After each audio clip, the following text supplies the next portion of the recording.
Évangile de Jésus-Christ selon saint Jean. En ce temps-là, les disciples de Jésus lui dirent : « Voici que tu parles ouvertement et non plus en images. Maintenant, nous savons que tu sais toutes choses et tu n'as pas besoin qu'on t'interroge. Voilà pourquoi nous croyons que tu es sorti de Dieu. » Jésus leur répondit : « Maintenant vous croyez ? Voici que l'heure vient, déjà elle est venue, où vous serez dispersés chacun de son côté, et vous me laisserez seul. Mais je ne suis pas seul, puisque le Père est avec moi. Je vous ai parlé ainsi, afin qu'en moi vous ayez la paix. Dans le monde, vous avez à souffrir, mais courage, moi je suis vainqueur du monde. Acclamons la parole de Dieu. Tu es parole de vie, tu es la source d'amour, oh Jésus-Christ, mon bon pasteur. Alléluia, alléluia, alléluia, alléluia. Gloire à toi, oh Seigneur. Ce passage de l'Évangile selon saint Jean se situe au chapitre 16 de l'Évangile et fait partie d'un ensemble plus global qui est celle du dernier repas de Jésus avec ses disciples. Celle où Jésus sait que son heure est venue de passer de ce monde vers le Père. Ce moment crucial de sa vie où Jésus choisit d'aimer les siens jusqu'au bout. Alors, on est dans les derniers instants de Jésus avec ses disciples, où il leur lègue des paroles en héritage, des paroles qui introduisent ses amis dans son intimité profonde avec le Père. Cette intimité profonde avec le Père qui donne à Jésus tout le sens de sa vie, qui oriente sa vie, qui éclaire la trame de sa vie et sa mission. Nous avons des paroles qui sont données afin de nous ouvrir au regard même de Jésus sur les événements de la Passion à venir, sur sa mort, sur sa résurrection. Des paroles qui sont données inconditionnellement, même en sachant que ses disciples s'écarteront, qu'ils se disperseront, mais des paroles qui demeurent à jamais ouvertes pour que nous puissions revenir, pour que les disciples puissent revenir même après avoir renié, même après avoir eu peur, l'avoir laissé seul. Jésus embrasse tout ça et à jamais offre des paroles qui permettent de revenir auprès de lui, dans son intimité, accueillir son amour, accueillir sa paix profonde.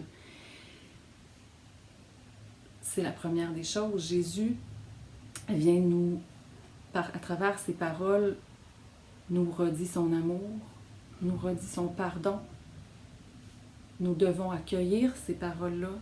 Nous sommes appelés à les recevoir, à les croire, afin d'accueillir ce don de Dieu qui nous libère, qui nous donne la paix, qui nous dit que nous n'appartenons pas au mal, ni celui que nous avons commis, ni celui que nous avons fait, que nous avons subi, mais plutôt, il nous enseigne à recevoir notre vie dans le monde, où l'Évangile nous dit que nous avons à souffrir. J'aime beaucoup la traduction grecque qui dit plutôt « dans le monde, vous avez de l'affliction ». L'affliction étant une peine profonde, liée à un sentiment de connaître des revers, d'être affligé par des événements où on a le sentiment d'échec, d'être écrasé. C'est ce que Jésus, a priori, Jésus passe à travers ça dans son parcours de la passion et de la croix. A priori, il semblerait que les puissances de refus de Dieu, du refus du don de Dieu, du refus de l'amour, il semblerait que ces puissances triomphent. Jésus, dans sa parole aujourd'hui, nous dit « Courage, j'ai vaincu le monde ». Alors, il nous offre des paroles, son intimité, sa lumière nous permet d'accéder à un autre regard sur les événements. Ce qu'on y découvre, c'est que Dieu ne pouvait pas vaincre le monde de la manière dont les humains gagnent une guerre, par la force, par la domination, par des logiques qui sont juste celles de l'affrontement, où au terme, il y aura un gagnant et un perdant. Il y aura un dominateur, un dominé, un oppressant, un oppressé. Jésus vient faire éclater ces logiques-là qui sont celles du monde. Ce monde que Jésus dit qu'il a vaincu. Jésus ouvre une troisième voie, la voie de l'amour, du pardon. Une voie qui vient libérer à la fois l'oppresseur et l'oppressé du mal, qui les enferme, les deux. Jésus vient libérer du mal qui aliène l'humain, qui l'enferme dans des relations de pouvoir tordues. Et ce que Jésus nous dit, c'est que en lui, en le suivant, dans lui qui, dans la vulnérabilité où il se trouve dans la passion, va avoir une puissance d'amour et de pardon qui va détruire la haine, qui va détruire la peur de l'intérieur. Voilà ce que nous avons à accueillir, nous aussi aujourd'hui. Nous avons à accueillir les paroles de Jésus. Nous avons à accueillir sa lumière, son esprit, pour que ces paroles-là viennent détruire de l'intérieur en nous tout ce qui nous oppresse, tout ce qui nous aliène, tout ce qui viendrait nous crier que nous n'avons pas de dignité. Jésus vient faire éclater tout ça de l'intérieur pour nous donner un amour qui vient nous redire que nous avons la dignité des enfants de Dieu, que Dieu nous fait le don de sa liberté.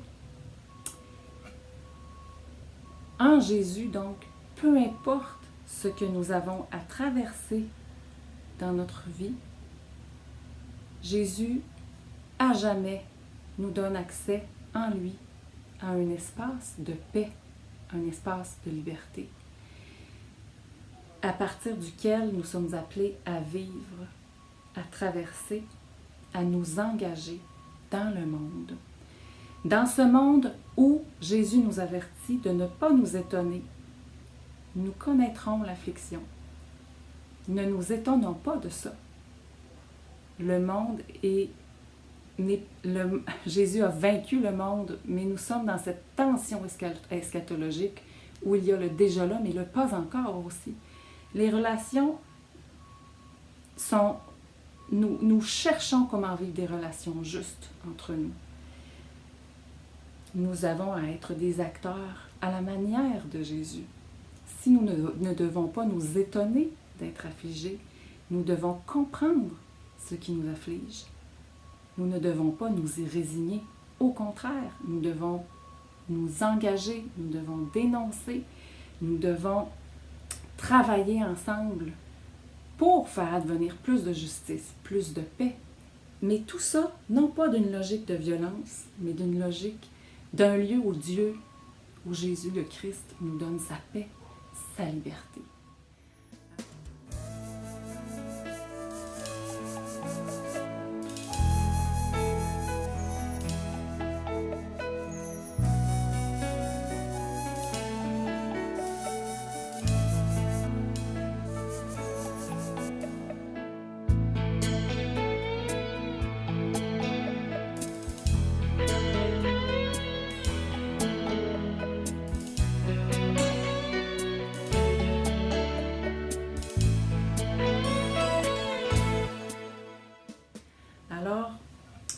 Dans ce bref commentaire, je nous propose de terminer par une prière, de nous adresser à Dieu.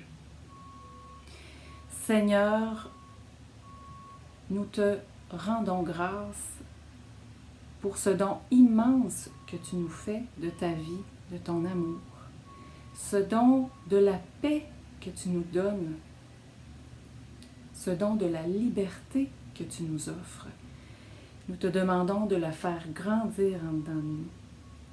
Introduis-nous toujours plus profondément dans ton intimité et rends-nous à ton image, afin qu'en ce monde que tu aimes tant, nous puissions vivre comme toi, à ta manière, et faire advenir la libération que tu souhaites offrir à tous, afin que nous puissions vivre heureux, en paix, tous ensemble, dans notre belle maison commune. Amen.